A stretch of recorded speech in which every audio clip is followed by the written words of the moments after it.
Então nós estamos começando a nossa segunda mesa. Nós convidamos o professor Fábio, a professora Patrícia. Vou apresentar brevemente os professores. O professor Fábio é professor do programa de pós-graduação em Ciências da Religião da PUC São Paulo. É a terceira pessoa a ter formação linear em Ciências da Religião no Brasil, da graduação ao doutorado. A professora Patrícia também tem mestrado e doutorado em Ciência da Religião pela PUC São Paulo. Sua dissertação de mestrado se tornou um livro chamado A Religião Vai à Mesa, uma degustação de religiões com suas práticas alimentares. Sua tese foi sobre religião material, defendida em 2019, e, a partir do seu pós-doutorado, concluído em 2023, resultou na inserção da disciplina Religião Material como disciplina metodológica do programa de pós-graduação em Ciência da Religião da PUC São Paulo. Gostaria de agradecer aos dois que vão participar agora. É uma alegria enorme recebê-los aqui. Nós vamos começar com o professor Fábio. Alô, teste, vocês estão me ouvindo? Sim, estamos te ouvindo bem. Então tá. Primeiro quero agradecer o convite, do Leandro para esse evento. E, aliás, o próprio evento em si, parabenizar o grupo de pesquisa da PUC Minas. Considero que é essencial a gente estabelecer esse tipo de diálogo e, principalmente, numa temática tão importante para nós, que diz respeito... Acaba que é o que a gente ouve falar sempre. Alguém está com o microfone aberto aí no fundo, eu vou pedir que feche, por favor. Beleza, eu estou lendo aqui o resumo, qualquer dúvida eu te falo, então. Lívio. Obrigadão. Eu vou te mandar as fotos aí. Está com o microfone aberto. Por favor, Lívio, feche o seu microfone.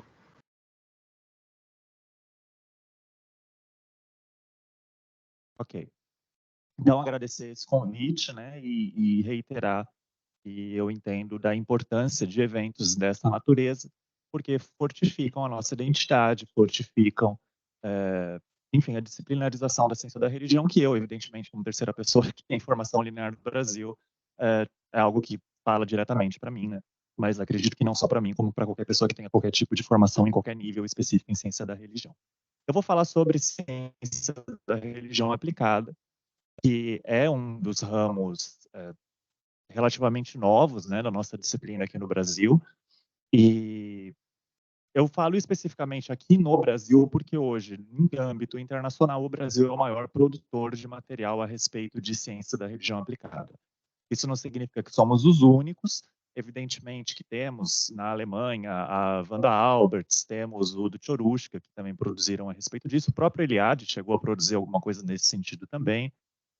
Mas sem um viés fenomenológico, digamos assim, são pouquíssimas as pessoas que vão produzir sobre ciência da religião aplicada em âmbito internacional, e o Brasil acaba se destacando nesse quesito. O do Chorushka, em grande medida, quando fala de ciência da religião aplicada, está pensando muito em criar uma polícia da religião, ou seja, que cientistas da religião iriam policiar agentes religiosos. Enfim, acredito que isso extrapola um pouco as nossas funções acadêmicas, e o próprio Eliade também ia uma questão de diálogo interreligioso que tem muito mais a ver com, acredito, teologia prática do que necessariamente com ciência da religião. Mas, enfim, a nossa teoria brasileira de ciência da religião aplicada, ela é baseada basicamente em 3 autores. O primeiro autor é o Ludwig Fleck, em específico na sua obra Gênese e Desenvolvimento de Olfato Científico. O segundo autor é o Charles Peirce, na Classificação das Ciências. Esse texto, que eu saiba, não tem tradução para o português. A obra que eu tenho é uma tradução em espanhol do livro Tomos Filosóficos, o segundo volume, e também tem esse texto original em inglês. Eu não sei se tem tradução para português, eu nunca encontrei, pelo menos, se tiver. E a noção de ciências transmodernas, do nosso colega argentino, Henrique do Céu, que também é essencial para a gente entender o porquê da aplicação de uma ciência da religião. Então, começando a respeito do Fleck, o Ludwig Fleck, ele parte do pressuposto de que as ciências, enquanto organizadas em disciplinas, elas têm uma tendência a estabelecer diálogos inter e intra, interdiálogos e intradiálogos, ou seja, a gente estabelece diálogos com os nossos próprios pares, geralmente referenciando o que ele chama de destaques dentro de uma área, e tendo uma elite dentro dessa área que toma decisões. Aqui eu estou usando elite não no sentido estereotipado, como geralmente a gente ouve na população mais geral, mas sem elite na teoria fleckiana. Elite é, por exemplo, o Flávio Senra foi uma elite da área porque foi o coordenador da área. Então, isso é um exemplo de uma elite de área.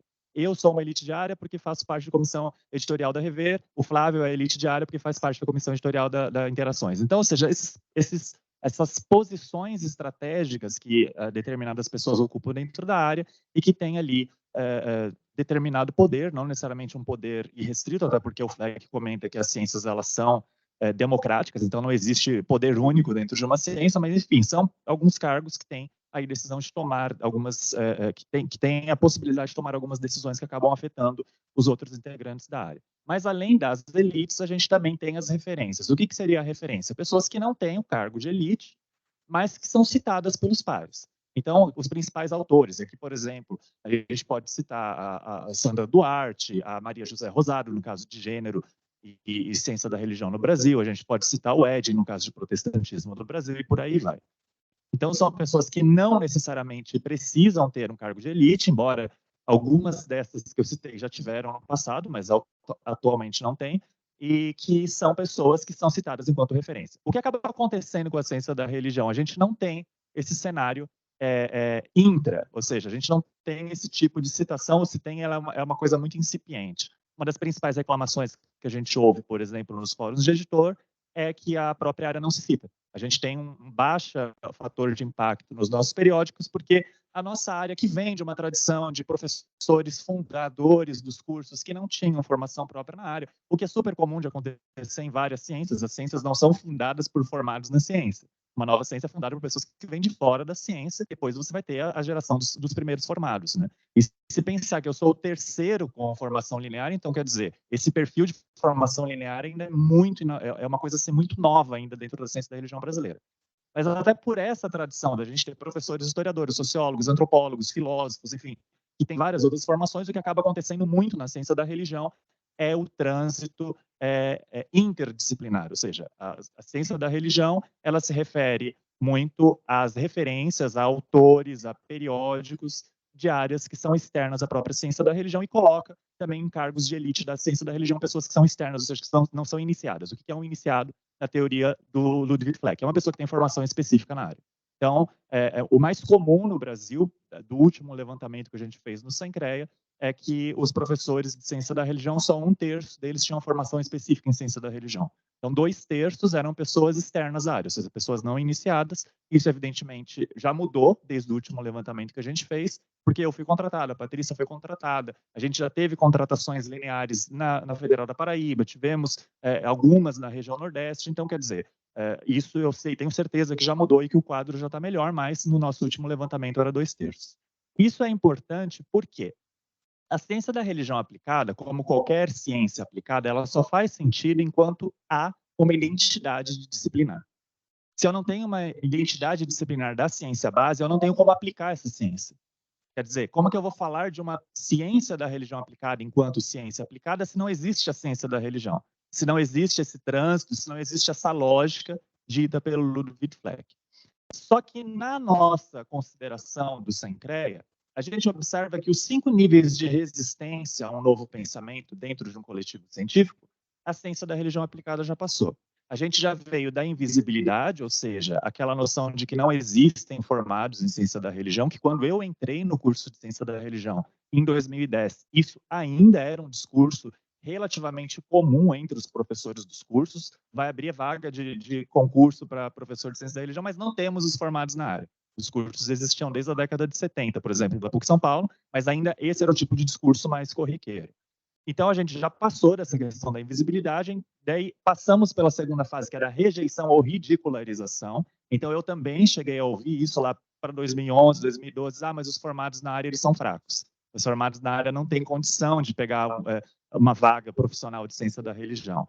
Chegamos à terceira fase, que é a admissão como possibilidade. Talvez existam formados na área que possam exercer os cargos profissionais da ciência da religião. Até chegar na quarta fase, que é a consideração como verdadeira, mais irrelevante. Sim, existem esses formados, sim, existe um ou outro que pode ocupar cargos profissionais, mas a maior parte deles... esse é um problema irrelevante. Essa é um problema que não existe, esse é um problema fabricado. Deixa para lá como está. E acredito que a gente está aí agora num quinto fato, né, a quinta fase que o Ludwig Fleck fala, que é no momento de incorporação do conhecimento científico. Então, quando a gente teve, por exemplo, a emancipação da área de avaliação, né, e a gente teve a criação da área de avaliação 44, a ciência da religião aplicada já apareceu desde a sua fundação como um dos ramos da árvore do conhecimento da área.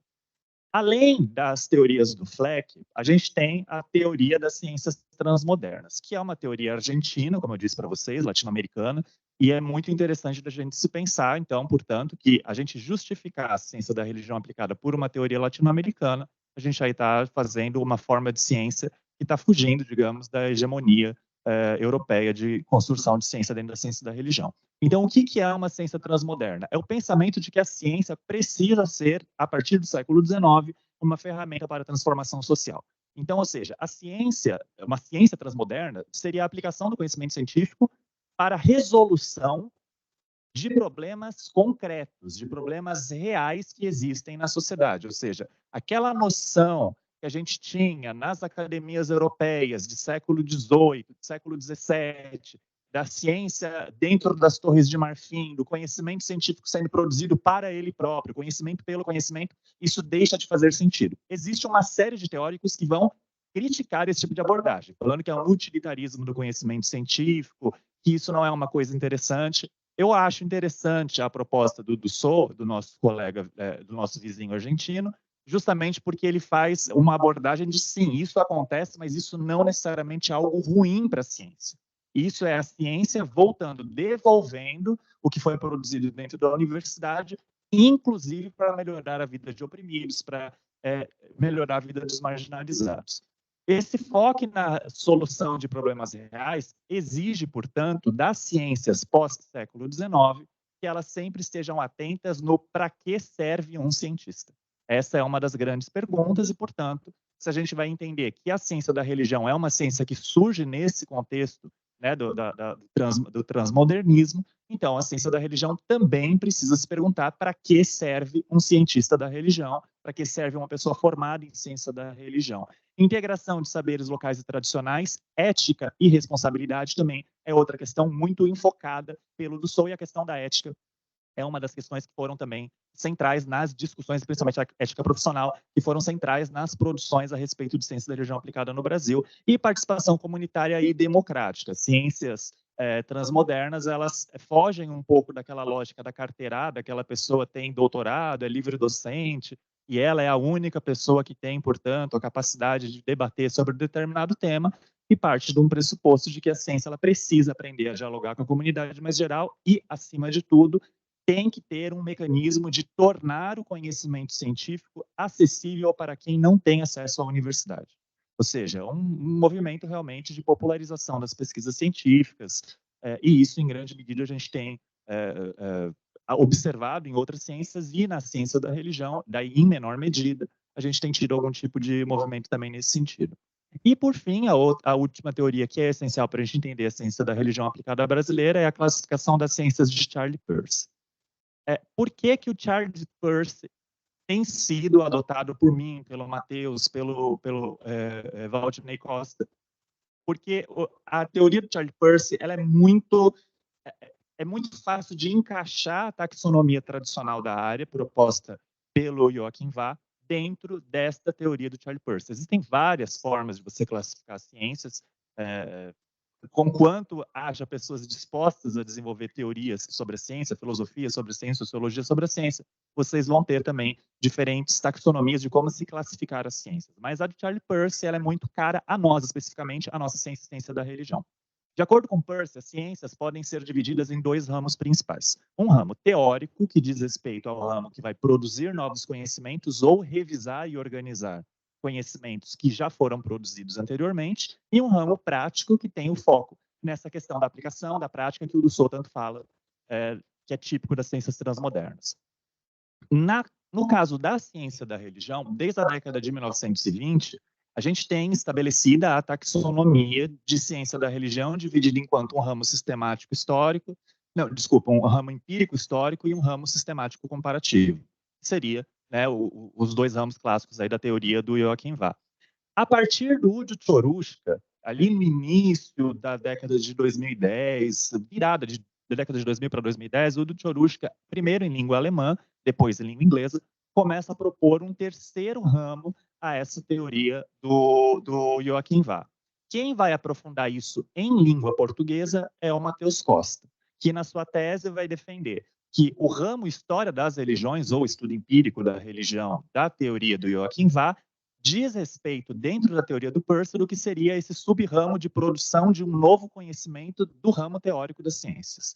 Enquanto que o ramo de religião comparada, ou estudo sistemático das religiões, seria equivalente, dentro da teoria do Peirce, do sub-ramo de revisão e organização de conhecimento científico já produzido, mas que dentro da teoria do Peirce a gente não teria ainda formalmente estabelecida dentro da ciência da religião um sub-ramo que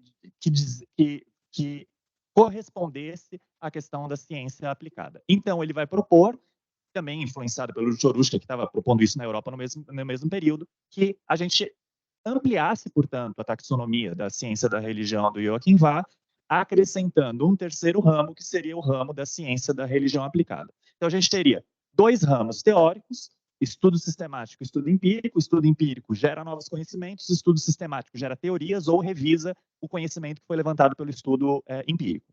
E teríamos um terceiro ramo, este ramo... 5 minutos. 5 minutos, né? Ok.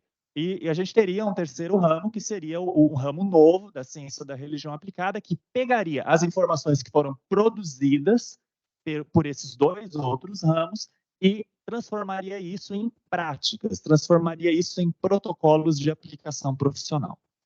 Quais são os pressupostos, então, e aí eu vou caminhando para o final da minha fala, que precisariam ser contemplados para que a gente tivesse, de fato, uma ciência da religião aplicada?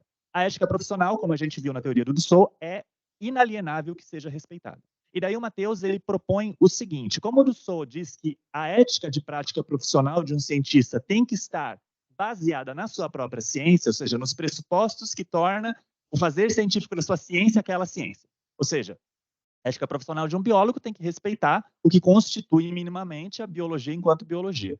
Então, o Matheus, na tese dele, no 5º capítulo da tese dele, ele vai propor o seguinte: que a ética profissional mínima de cientistas da religião, que ele está falando, ou seja, que isso daqui é o mínimo que um cientista da religião tem que seguir. É evidente que a gente pode, no futuro, discutir uma ampliação, colocar mais coisas, mas ele coloca 3 pontos como mínimos. Isso é o mínimo para que isso se constitua enquanto prática de ciência da religião. O agnosticismo metodológico, como condição sine qua non, não se faz ciência da religião. Respeito aos direitos humanos e à legislação vigente, isso, na verdade, vem da teoria do Dussault, então isso não é uma invenção do Matheus. O Dussault fala que o cientista tem que respeitar a legislação local, e a necessidade inalienável de que o conhecimento baseado para fazer a prática seja baseado em produção científica da própria ciência da religião. Isso também vem da teoria do Dussault. Então, veja que dos 3 pontos que o Matheus está propondo, só a questão do agnosticismo metodológico foi o Matheus que está propondo aqui como questão mínima, porque os dois outros, necessidade inalienável de conhecimento seja baseado na ciência base, isso já vem do Dussault, e o respeito à legislação vigente, direitos humanos, isso também já vem do Dussault. Isso significa que, se eu faço um projeto de intervenção para a ciência da religião, mas eu só cito autores da sociologia, eu não estou fazendo ciência da religião aplicada. Eu estou fazendo sociologia aplicada. Da mesma forma, se eu quero fazer um projeto de intervenção em espiritualidade e saúde, eu só cito autores da psicologia, o meu projeto não é um projeto de ciência da religião aplicada, é um projeto de psicologia aplicada. Isso, porém, não significa que a gente tenha que agir como ilhas disciplinares. Ou seja, que a gente só vai estar cientista da religião. Mas eu não posso chamar algo de ciência da religião aplicada se eu não estou me baseando minimamente em algum autor, em alguma pesquisa que vem da ciência da religião aplicada. Segunda questão: ciência da religião aplicada é ciência aplicada. Isso significa que a aplicação de pesquisas que vêm da ciência da religião para resolver um problema específico. Isso não significa que não é religião aplicada. Portanto, a nomenclatura ciências da religião aplicada para os programas que preferem ciências da religião é uma nomenclatura incorreta. O correto seria dizer ciências da religião aplicadas, porque o que é aplicada é a ciência, ou ciências, se vocês vão usar o plural, e não a religião. E, por fim, só para ressaltar, porque isso já foi falado na primeira mesa, né, o Brasil é o principal expoente da ciência da religião aplicada no mundo por conta da invenção das licenciaturas em ciência da religião na década de 1990, né? Eu não vou me estender essa questão, porque eu acho que já foi bastante debatido, né? Mas só para a gente reafirmar esse nosso lugar na produção de ciência da religião aplicada em grande medida por conta das licenciaturas. Espero não ter passado muito do tempo. Obrigado. Muito obrigado, professor. Eu agradeço já de início todas as suas contribuições que você tem dado. Depois, nas perguntas, eu quero te pedir para você falar um pouco mais dos outros trabalhos que você desenvolve nessa direção. Agradeço também por ter citado o professor Matheus. Ele não pôde participar, mas é um nome importante também que a gente tem nesse debate, nessa discussão. E vamos seguindo agora com a professora Patrícia. Professora, por favor, seja bem-vinda. A palavra é sua. Boa tarde, vocês me ouvem? Sim, sim, ouvimos perfeitamente. Boa tarde a todas, boa tarde a todos. Agradeço por esse convite e parabenizo a organização, o professor Flávio Senra e Leandro, principalmente por ser aberto ao público. Acho que é bem importante ter essa discussão para o maior número possível de pessoas. Bom, Leandro já me apresentou, mas eu acho que é necessário falar um pouquinho mais aí do início da minha pesquisa para que faça sentido essa abordagem a qual eu vou falar, né? Então, eu, né, comecei, a minha graduação é gastronomia, então eu certamente tenho uma das trajetórias aí mais curiosas dentro da ciência da religião. Trabalhei muitos anos como chefe de cozinha e pesquisava sobre hábitos alimentares, né? E apesar de parecer que isso não tem nada a ver com religião, tem tudo a ver com religião, e foi pela gastronomia que eu vi como a religião realmente permeia tudo que a gente faz. Então, só como exemplo, né, são as religiões que determinam o que ou quem são comidas, né? Então, que animais são comidas, que animais não são, enfim. E por aí dá para a gente ver um monte de coisas.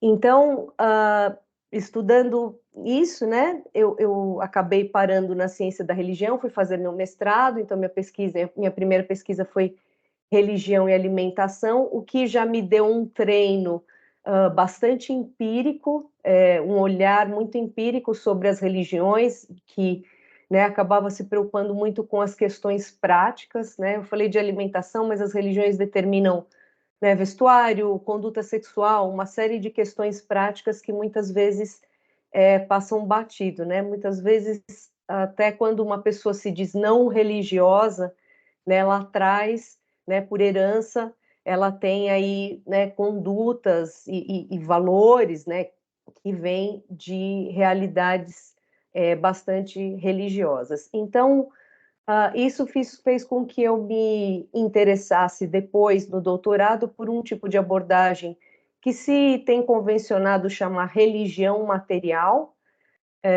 e que se inicia na Inglaterra e tem se disseminado pelo mundo, mais entre antropólogos, mas que com mais lentidão também chega à ciência da religião, mas é um tipo de abordagem que vai estudar as religiões a partir de tudo que não é discursivo. Então, alimentação, vestuário, música, arquitetura, iconografia, dança, gestos, posturas corporais.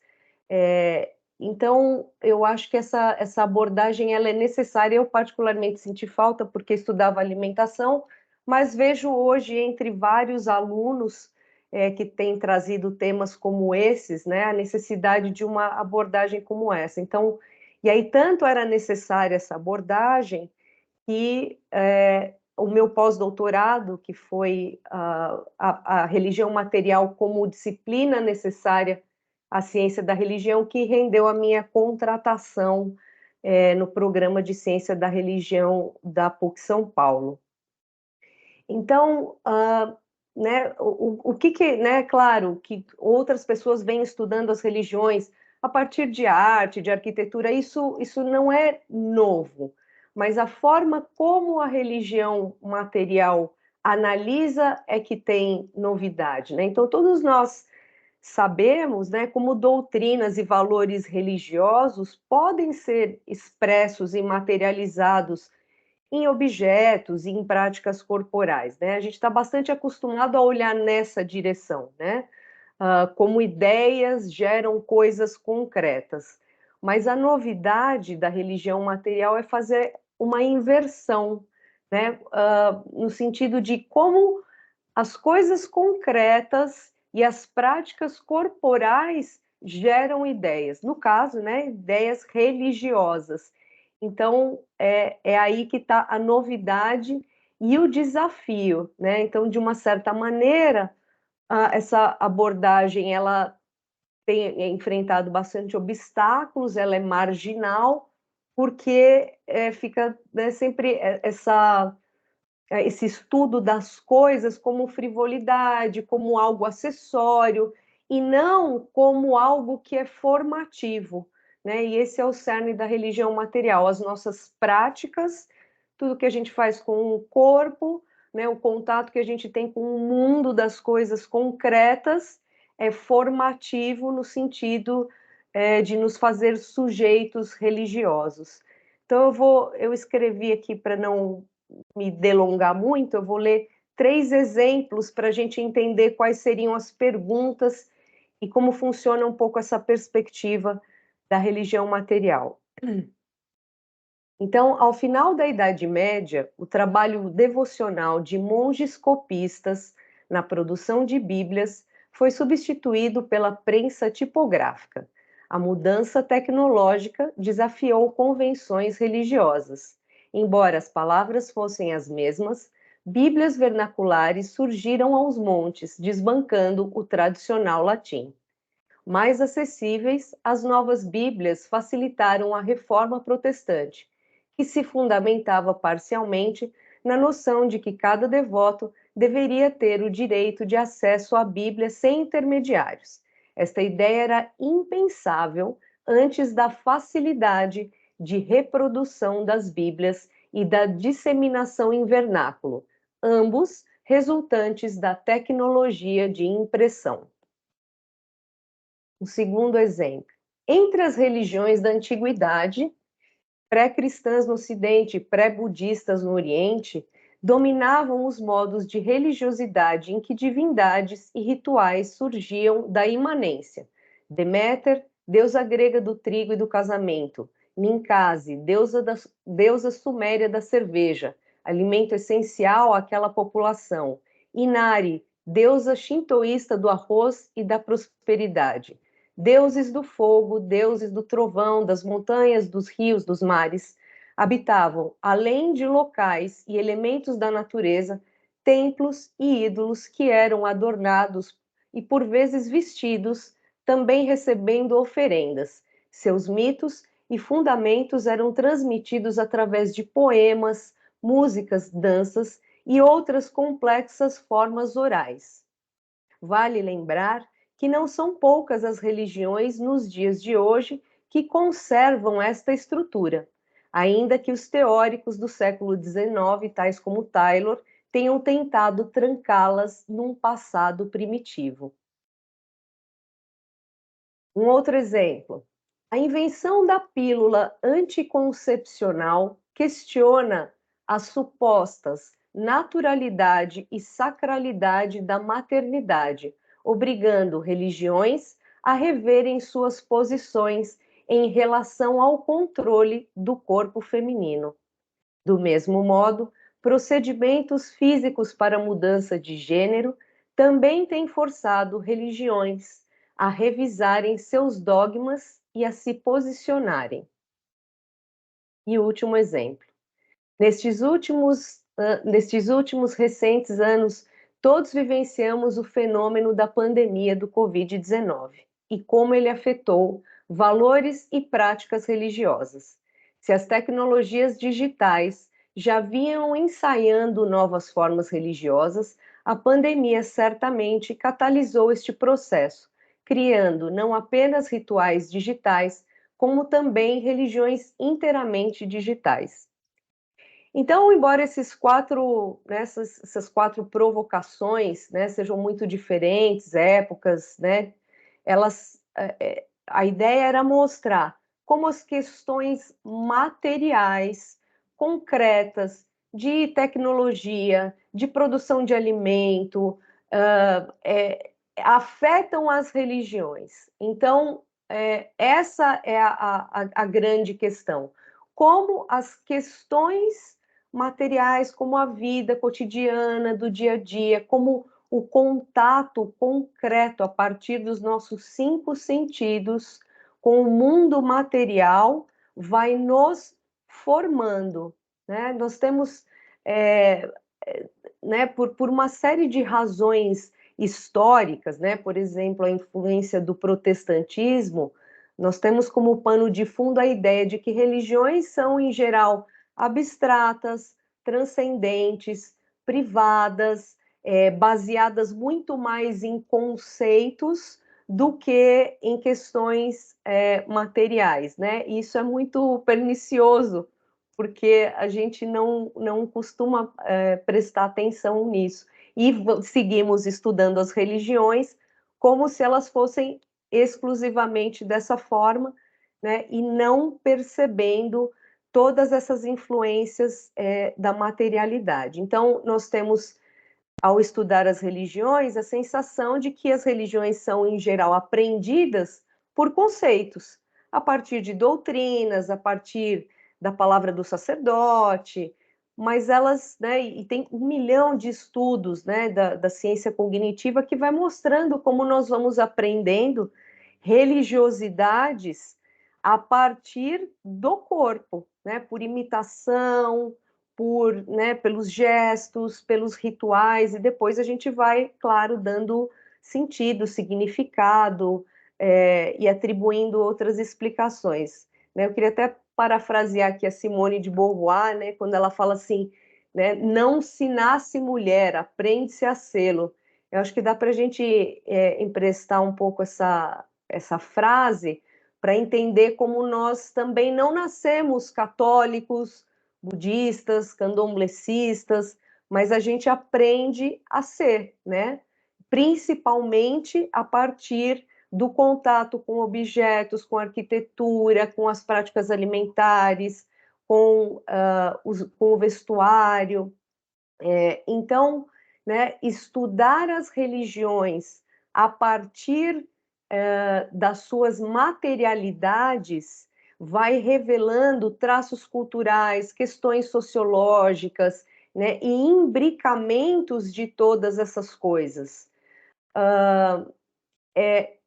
E aí eu fui percebendo, né, conforme eu fui me aprofundando nos estudos de religião material, eu fui notando particularmente vantagens para o estudo da ciência da religião no Brasil, já que a gente tem, né, tantas influências de culturas ameríndias, das culturas africanas, nós temos aí a religiosidade popular, nós temos religiosidades que são bastante práticas, que vão, né, se a gente pensar em novos movimentos religiosos, né, quantas pessoas vão acoplando práticas, rituais de diferentes religiões.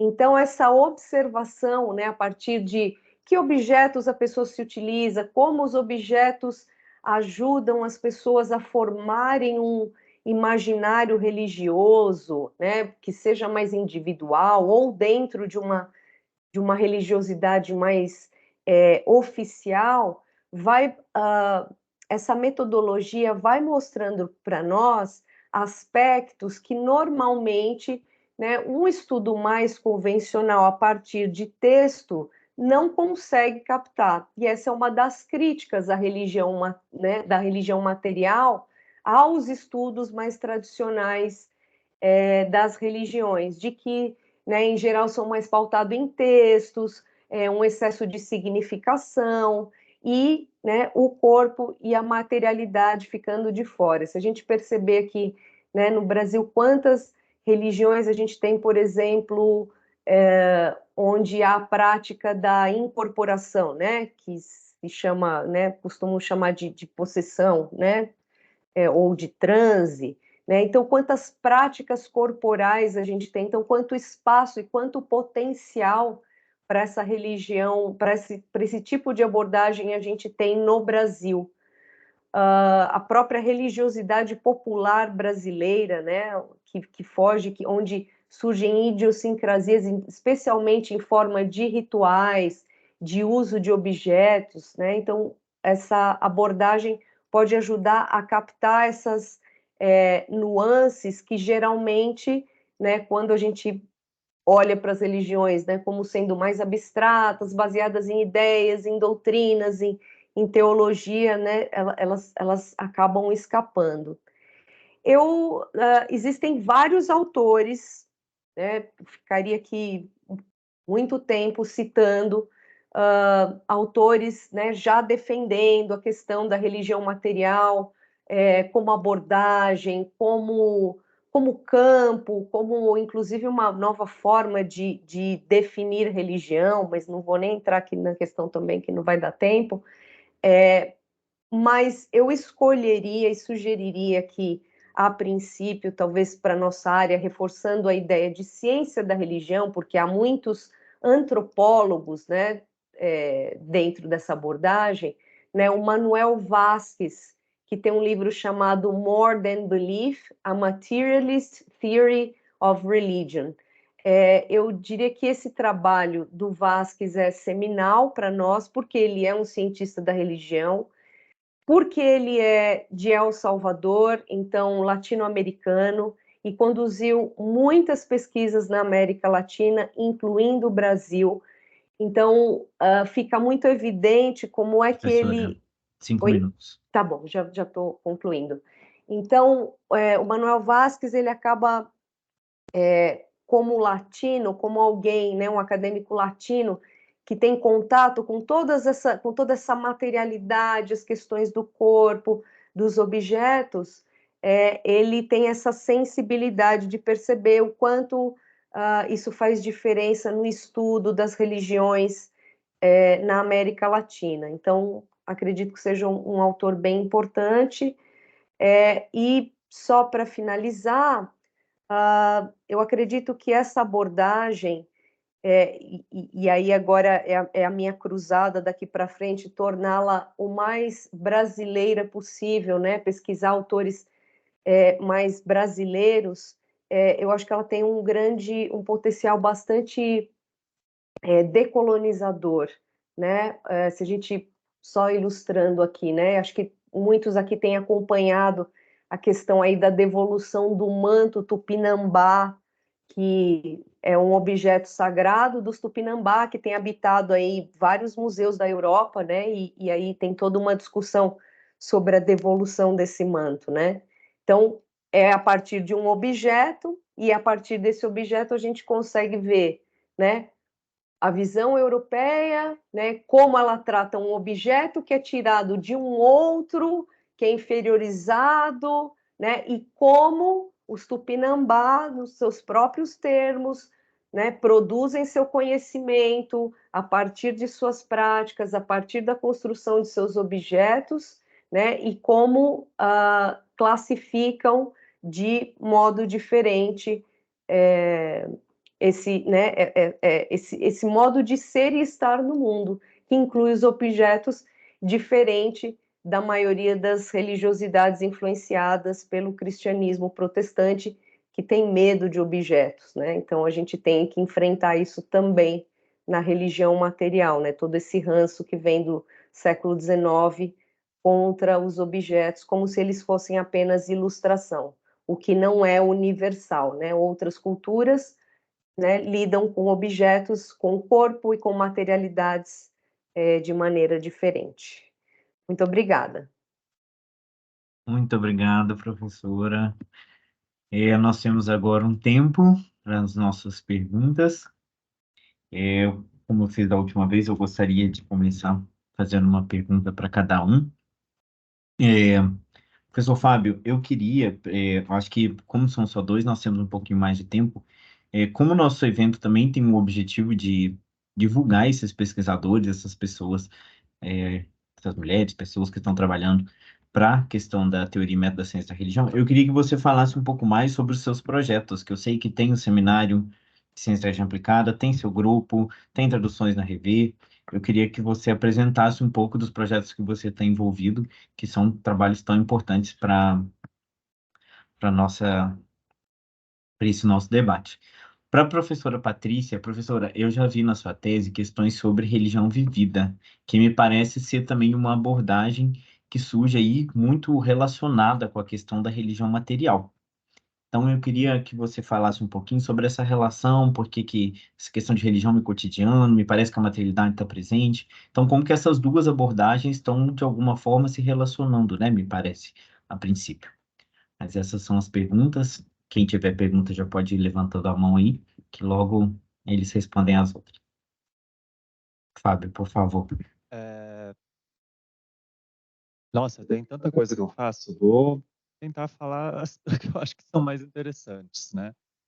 De fato, a gente tem um grupo de estudos, é um grupo gratuito, a gente se reúne todas as últimas terças-feiras do mês, às 19 horas, para fazer a leitura ou de um clássico da ciência da religião ou de algum texto que vai falar especificamente a respeito de uma questão teórica da ciência da religião. Por exemplo, no último mês agora, a gente trabalhou com um artigo escrito pelo Flávio Carvalho a respeito do termo History of Religions, se esse termo seria ciência da religião ou se esse termo seria história, né? Ou seja, seria de fato da disciplina história, num artigo que ele fez pegando os pais fundadores da história e da ciência da religião e para discutir, né, onde metodologicamente o que estava sendo chamado de History of Religion no século XIX se estaria inclinado para a ciência da religião ou para a história.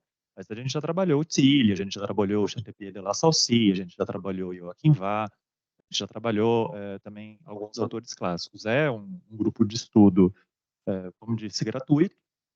Quem quiser participar, fica à vontade para participar. E o nosso objetivo é principalmente publicizar. Em grande medida, o pessoal que participa desse grupo, a maior parte são graduados em ciência da religião, que não tiveram esse tipo de discussão, porque essa discussão ela já é rara no nível da pós, ainda mais rara é no nível da graduação. Então, eles entram, né, para justamente discutir essa questão e depois ver como é que eles vão aplicar isso nas aulas de ensino religioso deles. Além disso, a gente tem esse projeto, né, da Rever, já há alguns anos, né, na seção subsídios, de traduzir textos, principalmente esses que já estão em domínio público, para traduzir, mas é que a gente não consegue fazer, por exemplo, o que a PUC Minas faz, que é traduzir o livro inteiro, né? Então, a gente acaba pegando algum capítulo, alguma coisa nesse sentido, a gente também tem traduzido nesse sentido. O Seminário de Ciência da Religião Aplicada, ele existe desde 2017, também com essa questão, né, de discutir a aplicação, ou principalmente profissionalização, né, de cientistas da religião, partindo muito desse pressuposto que eu estava falando do Sol, né?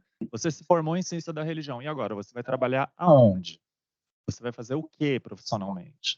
E sempre com uma questão que a gente sempre fala na abertura do seminário, que não tem como todo mundo atuar dando aula em cursos de ciência da religião, porque são poucos cursos, o número de doutores em ciência da religião é muito maior do que o número de vagas. Então a gente tem que pensar para além da atuação dando aula. É claro que a gente também luta, né, por essa atuação, para que pessoas formadas em ciência da religião virem professores de cursos de ciência da religião, mas a gente também tende a falar sobre outras aplicações. Então a gente já teve trabalho sobre turismo, aplicação na área da saúde, aplicação na área do direito, aplicação na área da alimentação.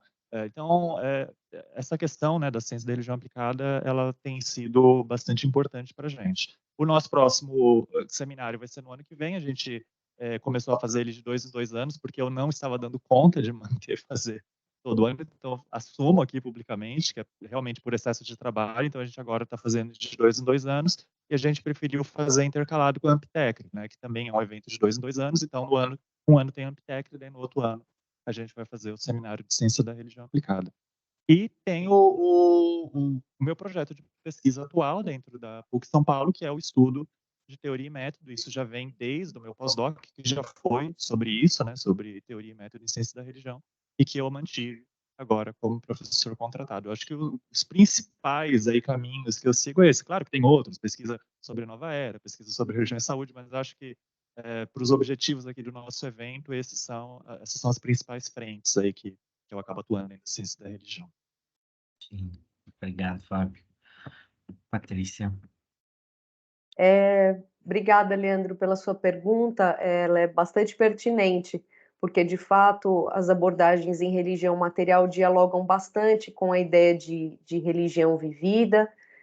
Muitos autores citam, né, a Meredith Maguire, mas a gente percebe que esse conceito de religião vivida ele é inclusive extrapolado, porque a religião material ela vai exatamente captando esses aspectos do dia a dia, né, e que são muitas vezes idiosincrásicos, aquilo que não se espera, aquilo que está fora da doutrina, né, inovações que os fiéis vão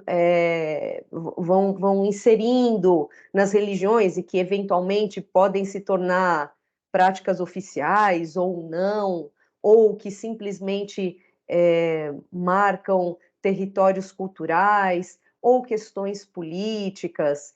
Então, a religião vivida, né, tem tudo a ver porque ela vai mostrando como as pessoas de fato vivenciam suas religiosidades, né?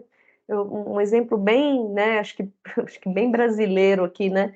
Quantas pessoas que se dizem, né, católicas, mas elas têm lá em casa na porta um vaso de 7 ervas e elas vão, né, em outros lugares, né, e vão construindo suas religiosidades não a partir de conceitos, mas a partir de práticas, né? Então, se vestir de certa maneira, não se vestir, condutas sexuais, comer, não comer, né? Então, de fato, né, se trata da religião vivida, uma metodologia que capta bastante essa questão de como as pessoas vivenciam suas religiosidades.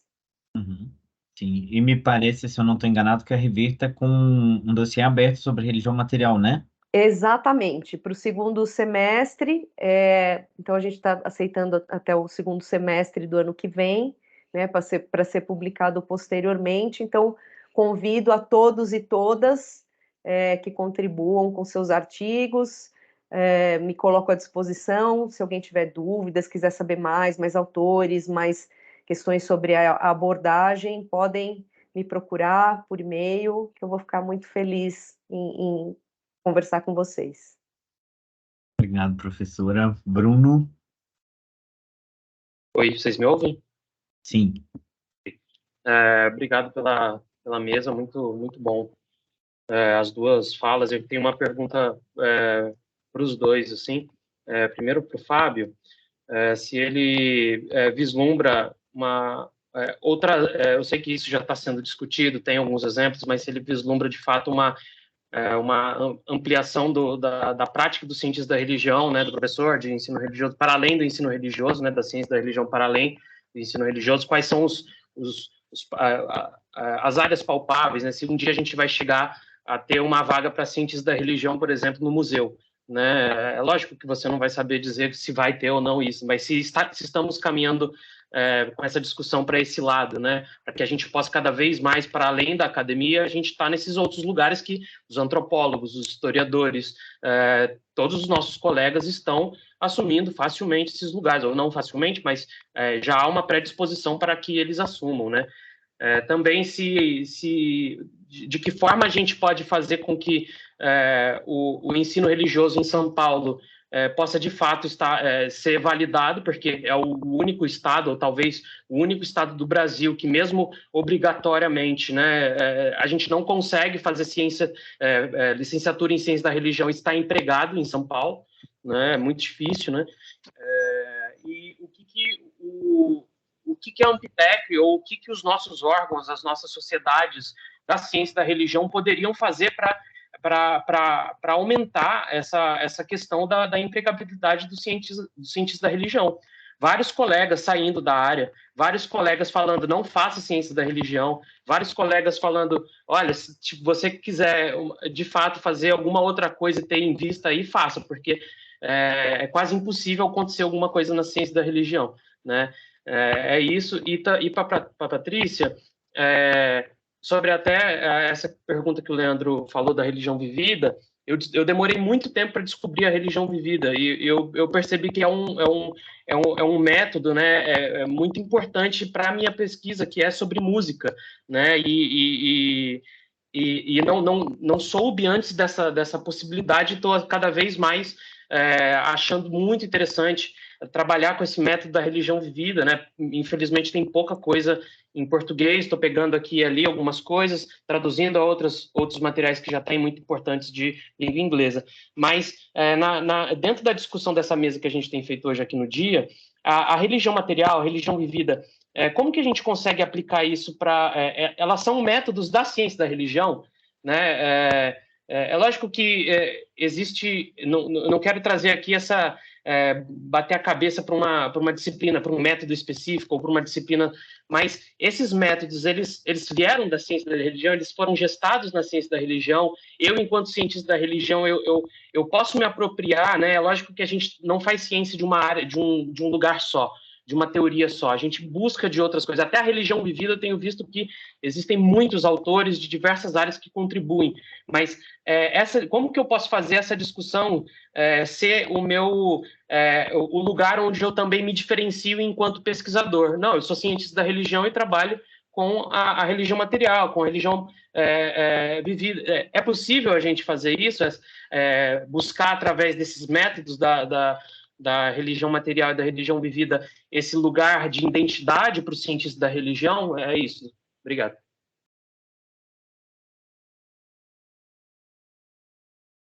Quer você começar, Paty? Pode ser.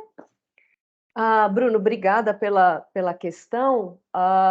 Eu acredito, eu vou até entrar um pouquinho aqui no que você perguntou para o Fábio também, porque eu acho que tem a ver, né? Essa questão da empregabilidade, do cientista da religião. Né? Se as pessoas percebessem o quanto a religião permeia tudo que a gente faz, né? Não só o que a gente pensa, mas o que a gente faz na prática, né? Como eu citei aqui, né? A forma da gente tocar música, você que está, né, estudando música, né? A escala ocidental ela foi determinada pela igreja.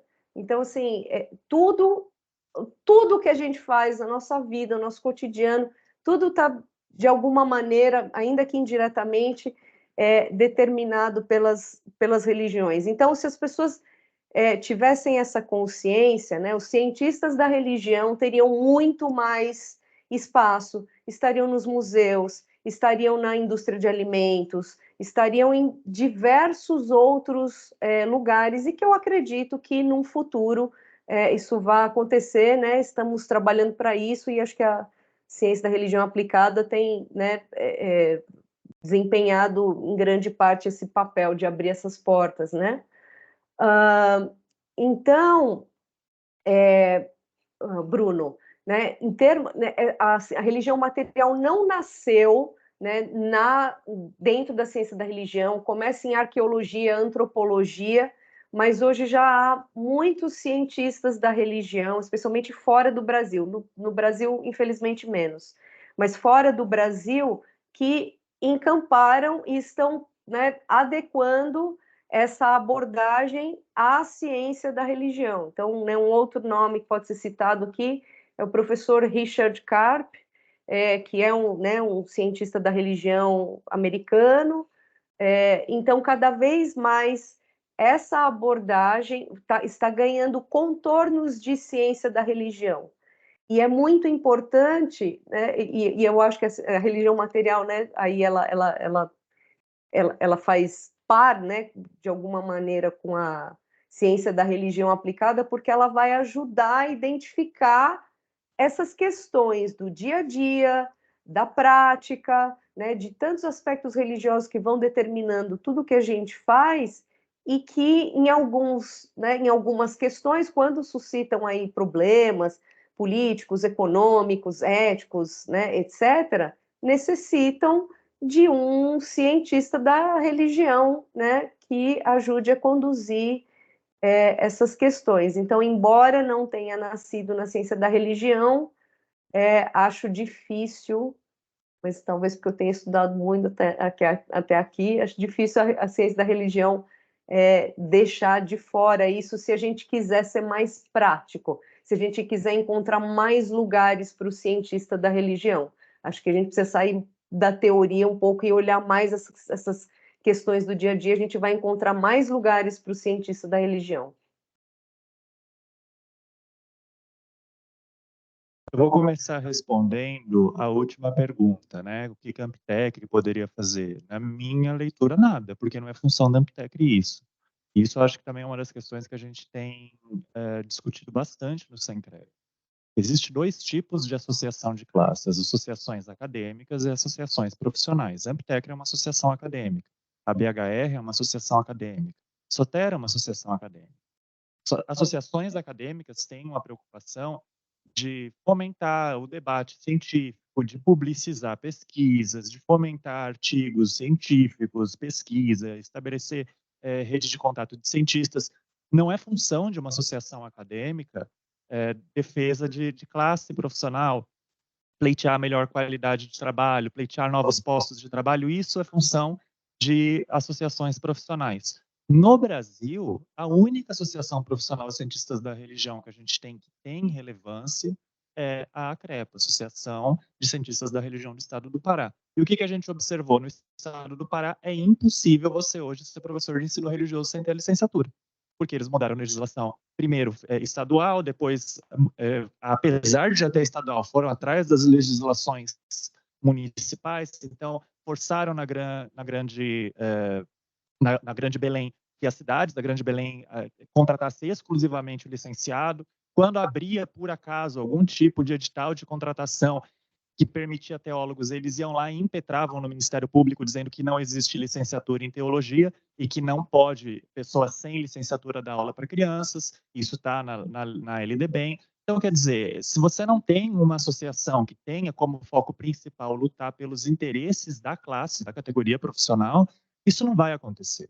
E a grande maioria das nossas associações são mistas, elas defendem os interesses tanto de teólogos quanto de cientistas da religião. Como que fica? Assim, se coloque no lugar de uma pessoa que esteja à frente de uma associação que tem que defender as duas categorias. Como que essa pessoa vai poder se posicionar de defender uma exclusividade do ensino religioso para licenciados em ciência da religião, sendo que bacharéis em teologia também pleiteiam pela mesma vaga? Então, enfim, se a gente não tiver associações profissionais exclusivas de cientistas da religião, e veja que aqui eu não estou dizendo que toda associação de ciência da religião deve ser exclusiva, mas sim as profissionais, isso não vai mudar. No caso do Estado de São Paulo, na minha leitura, o que precisaria, além de ter uma associação local, né, de cientistas da religião do Estado de São Paulo, a mudança da lei estadual. Por que um licenciado em ciência da religião não pode dar aula de ensino religioso em São Paulo? Porque a lei estadual, aprovada na SIDUC São Paulo, diz que tem que ser o licenciado em História, em Sociologia ou Filosofia. Então, quer dizer, mesmo que você tenha licenciatura em Ciência da Religião, o Estado não te autoriza, porque isso está na legislação estadual de São Paulo. Tem que mudar a legislação estadual. Como que a gente faz isso? Pessoa física vai ser muito difícil conseguir mudar. Então, precisaria ter uma associação que pudesse ir atrás dessa questão, né? Agora, no Sencrea, a gente tem dado já vários exemplos de atuação para além do ensino religioso, e eu mesmo já escrevi um artigo em que eu atuei dentro da indústria de videogame. Eu fui contratado por um produtor brasileiro de videogames para dar um parecer para eles lá a respeito de mitologia romana, que eles estavam desenvolvendo um jogo com essa temática. Então, quer dizer, tradicionalmente, a pessoa que seria contratada para fazer esse tipo de trabalho seria um historiador, mas como era uma pessoa que já conhecia da ciência da religião, já sabia da história da área, acabaram procurando especificamente um cientista da religião. E uma das coisas que a gente tem falado no Sencrea é da necessidade de cientistas da religião de concorrerem a editais de, por exemplo, de prefeituras, do próprio Estado, dentro de projetos de intervenção. Porque muitas vezes a prefeitura tem um problema concreto, por exemplo, aqui na cidade de São Paulo, a questão da migração. Então, você tem pessoas que estão migrando aqui para a cidade de São Paulo, que vêm de outras regiões do mundo, e que não necessariamente essas pessoas são cristãs. Por exemplo, o caso dos haitianos, muitos deles que vieram para cá, eles eram muçulmanos. Então, você precisa ter ali uma intervenção de como você vai receber uma pessoa que está vindo de uma outra cultura para um país de maioria cristã. E isso é um lugar onde, por exemplo, o cientista da religião pode atuar. Mas, em grande medida, como a sociedade não nos conhece, participar desse tipo de iniciativa, de concorrer a editais e fazer projetos de intervenção, tem se demonstrado, dentro das experiências que foram publicizadas pelo Sencrea, como a melhor forma de você começar a cavar campos de atuação profissional.